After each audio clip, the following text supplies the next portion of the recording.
What is the Kayamandi Fiber project? Maybe before I explain what this project is, let me explain what it is not. It is not an alternative to mobile data. The demand for 3G, 4G, 5G will continue unabated. There will always be a need for mobile data on the move wherever you go. The Kayamandi Fiber project is about introducing a parallel layer of infrastructure to onboard internet users at a lower price point than mobile data. It's about getting more people connected to the digital economy and ultimately means more people using mobile data. The Kayamandi project is not charity, it is not philanthropy, it is not a non-profit. We're trying to build a for-profit venture. We believe there is a lot of money to be made at the bottom of the internet pyramid, just like Pep Stores has done by selling quality clothing at affordable prices, and Capitec has done by bringing affordable banking to everyone. Just because there's no fiber in townships doesn't mean there's no profit. Lastly, the Kayamandi Fiber project is not government funded. It is not a municipal service, it is entirely private sector. At the end of the day, the Kayamandi Fiber project is about proving a viable business model for township fiber internet. It's about how to make telecoms better for everyone, all the way down to the poorest of the poor. It's about profitably bridging the digital divide so that the bridge is sustainable and can be replicated in any township anywhere in South Africa and maybe outside of South Africa. So that's what we're doing in Kayamandi. Before I go on, I'd like to share some thoughts in the telecoms industry. Telecoms is full of amazing people. We, all of us in telecoms, are dedicated to a great cause. We connect people to one another and to the internet. I think we make the world a better place. The trouble in telecoms is legacy. Stuff that happened long ago that can't be changed and that impacts what happens today, and that starts with legacy profit margins. The first mobile networks were built on the assumption that there would be 60,000 customers after 5 years. So the retail price for voice calls was designed to ensure a return on investment after 5 years. It took 6 months to reach the 5-year target, 20 times faster than planned, but the retail rates were not adjusted accordingly. In other words, they were not lowered, which means profits were a lot higher than planned. That was great for fueling ubiquitous mobile network coverage, but ultimately bad for consumers because shareholders of mobile operators simply can't decouple their profit margin expectations from the heyday of mobile growth. It is very, very difficult to explain to a shareholder why you'd voluntarily reduce your profit margin, even if it means getting more customers on board and raising a massive barrier of entry to competitors. Legacy profit margins make it difficult for telcos to change. Telcos also have the usual list of big business legacy: IT systems, human resources, company culture. For example, when MTN and Vodacom launched in 1994, there was no Salesforce CRM software, there was no Xero accounting services, there wasn't even a real internet. Those companies had to solve IT problems themselves, develop their own software solutions, their own billing systems. As every big company CEO knows, your IT systems end up controlling the business. And that's where the telcos are today.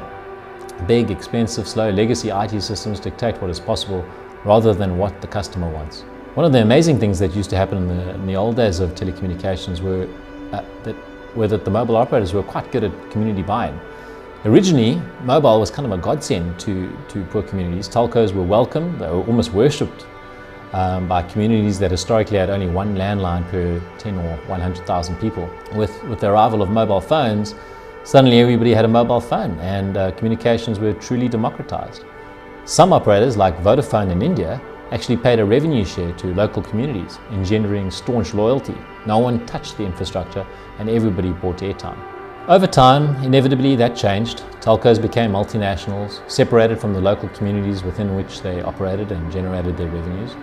That led to a disconnect between locals and the service they used, and more theft and vandalism of base stations.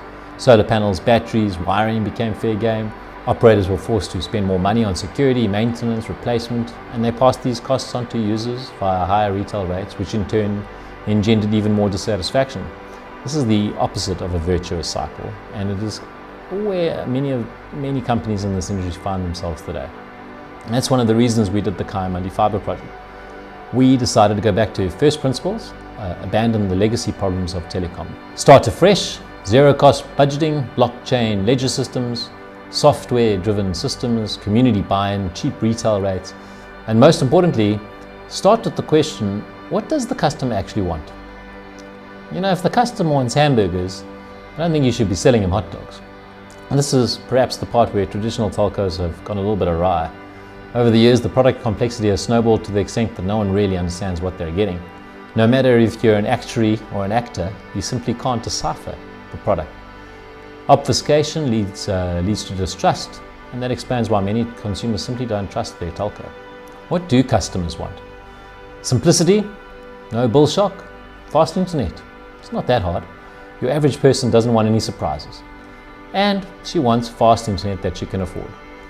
So we worked backwards from there to come up with the most transparent and understandable pricing, coupled with the fastest internet. 5 Rand, 24 hours, 100 megs per second, uncapped, eat as much as you like.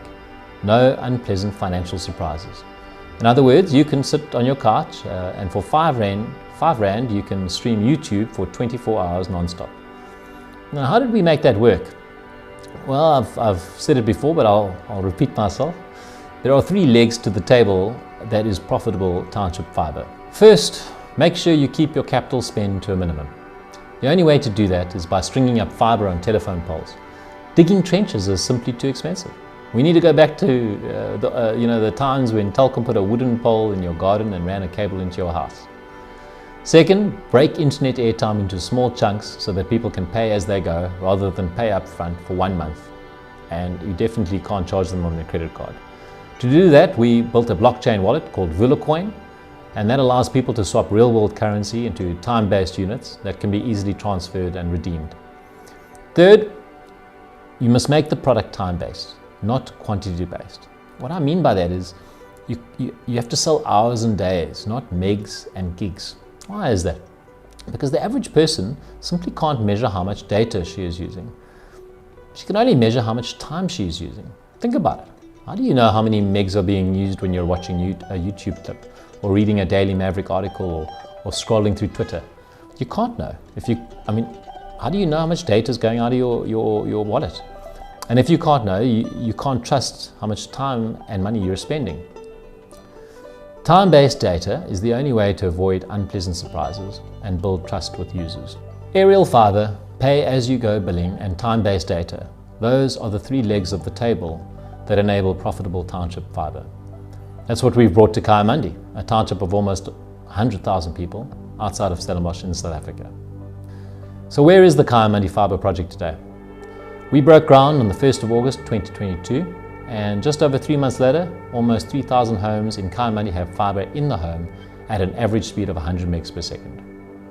One of the biggest problems we've had is load shedding. When Eskom switches off the power, the home routers that broadcast our Wi-Fi stop working.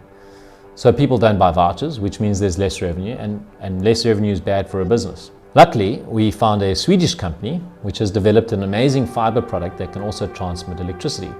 That means that technically we can power up outside Wi-Fi access points on our poles without having to install solar panels and batteries on the poles. And both of those things cost money and ultimately would make for a more expensive product. And now we're working to develop a solution for power over fibre into the home, thereby alleviating the need for actual residents to power their own router. If we can solve that problem, the township fibre network will operate independently of the electricity grid. Load shedding? No problem. You can still surf the web, you can do your homework online, you can work remotely, you can entertain yourself with music videos, the community benefits, and the network generates uninterrupted revenues. Another big innovation is thinking of fibre as a distribution channel. Once you have a fibre network in a township, a whole world of opportunities arises for brands looking to unlock the informal economy.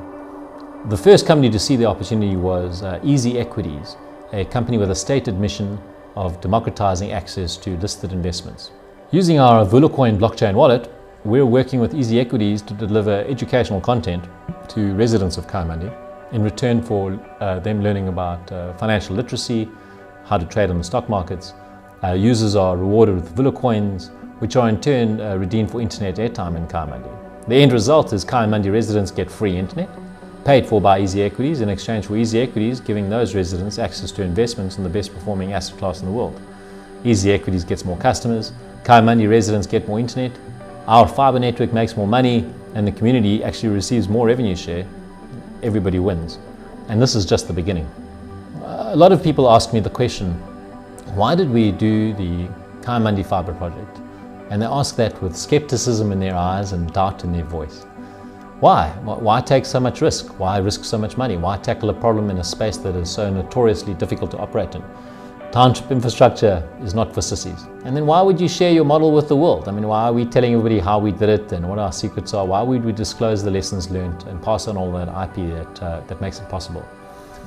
Now, I've thought about it long and hard, and there are many reasons why we are doing what we're doing. There is an opportunity to make money. There is an opportunity to build a global business and export our solutions to the rest of the world. There is an opportunity for a life of adventure. But when it comes right down to it, there's only one reason for doing the Kayamandi Fibre project for me, and that's my children. If you think about it long enough, you realize that an unfair country is the same as an unlivable country. Inequality always leads to revolution, and revolution is not so much fun. The French Revolution led to 20 years of terror and ended with Napoleon and a continental war and millions of people dead. The Arab Spring, which started in 2010, look at where those countries are now. It's not so much fun, and there seem to be a lot of people trying to get out of those countries and get into other countries. Revolution, it's not so good. Evolution, a lot better. Decide where you want to be, then take slow incremental steps to get there. In South Africa, that means starting now, today, right away. We probably don't have much time left. Look around. Do you think the government is going to deal with inequality? Do you think the government is going to fix the education system, create jobs for everyone? Is the government going to save us? And the answer is no. We have to save ourselves. Every single decent human being living in South Africa needs to do his or her little bit to make a positive future for our country and for our children. Personally, I think internet access makes a difference. It bypasses the government for things like education. Instead of waiting for the Department of Basic Education to miraculously fix our schools, we can put our kids on the internet and they can learn online from the world's best teachers and from an infinite pool of knowledge that not even the best schools in the world can match. The same for the economy. If we don't grow the economy, there won't be enough jobs. Parents won't be able to feed their kids. The good news is we don't need to fix the economy or create a new economy. We already have an untapped economy, the informal economy. In my opinion, which might be wrong, bringing affordable fibre into 14 million homes and townships around South Africa will unlock the potential of the informal economy. It will unleash entrepreneurs living everywhere, artists anywhere and everywhere, remote working job opportunities and outsourced call centre jobs. It will unleash an economy that is already operating under the radar, and that economy can perhaps save South Africa. A fast internet access in townships will create jobs, take away boredom, feed families, and maybe, just maybe, township fibre can contribute towards a future where South Africa has a fairer society and equal opportunities for everyone. That's why we're open sourcing the playbook for the Kayamandi Fibre project. That's why we're disclosing exactly how we did it. We're publishing for free on the internet to anyone who wants to copy it and anybody who wants to improve upon it. And why invest so much money of our effort, reputation, money into such a risky venture only to share our secrets with the world? Because we don't have time for one company to deploy fibre across 15 or 14 million homes and townships across South Africa. We just don't have the time. The deadline for the United Nations Sustainable Development Goals is 2030. Goal number 10, reduce inequality. If we want to meet their deadline, we have less than 8 years. The only way to have a chance of bridging the digital divide in the next 7 to 8 years is if everybody starts together, lots of infrastructure companies and ISPs and banks all over the country working in parallel, deploying township fibre. That's why we're open sourcing our playbook.